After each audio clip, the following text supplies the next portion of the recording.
امام حسن بصری گھر سے باہر نکلتے ہیں تو لوگوں نے دیکھا چہرے کی یہ کیفیت ہے کہ جس طرح مردے کو قبر سے دفن کر کے نکال لیا گیا. لوگوں نے پوچھا حضور یہ کیا حالت بنا رکھی ہے آپ نے؟ تو آپ کہنے لگے ایک شخص دریا میں جا رہا ہے, اس کی کشتی ٹوٹ گئی تو وہ کتنا پریشان ہوگا.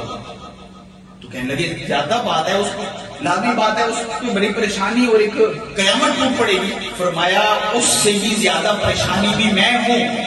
وہ کیوں؟ وہ اس وجہ سے کہ گناہ یقینی ہے. اللہ اکبر, گناہ یقینی ہے. اگر ہم اپنے گریبان میں جانتے تو جھوٹ یقینی ہے. جھوٹ جو ہم نے بولا وہ یقینی ہے. غیبت جو ہم نے کی وہ یقینی ہے. جو ہم نے کسی کی پگڑی اچھالی وہ یقینی ہے.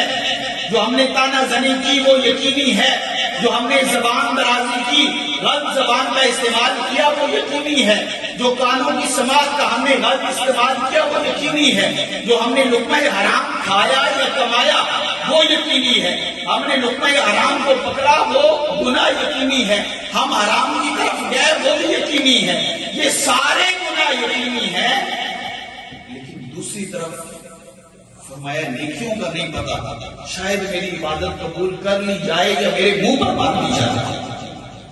گناہ یقینی ہے لیکن عبادت کے بارے میں یقین سے نہیں کہہ سکتے, کیونکہ شاید عبادت میں ریاکاری ہو, شاید ہم نے اپنے آپ کو دکھانے کے لیے عبادت کی ہو, اپنے نام کے لیے عبادت کی ہو. لوگوں میں ہم یہ مشہور ہونا چاہتے ہیں کہ لوگ کہیں جی بڑا پانچ نمازی ہے بھائی, بڑے عمرے پہ جا رہا ہے, بڑے حج کر رہا ہے, بڑے جو ہے نا تہجد گزار ہے, بڑے نوافل ادا کرتا ہے, بڑی دیر تک نماز پڑھتا ہے. شاید یہ جو ہے نا شرک کی اس میں ملاوٹ موجود ہو.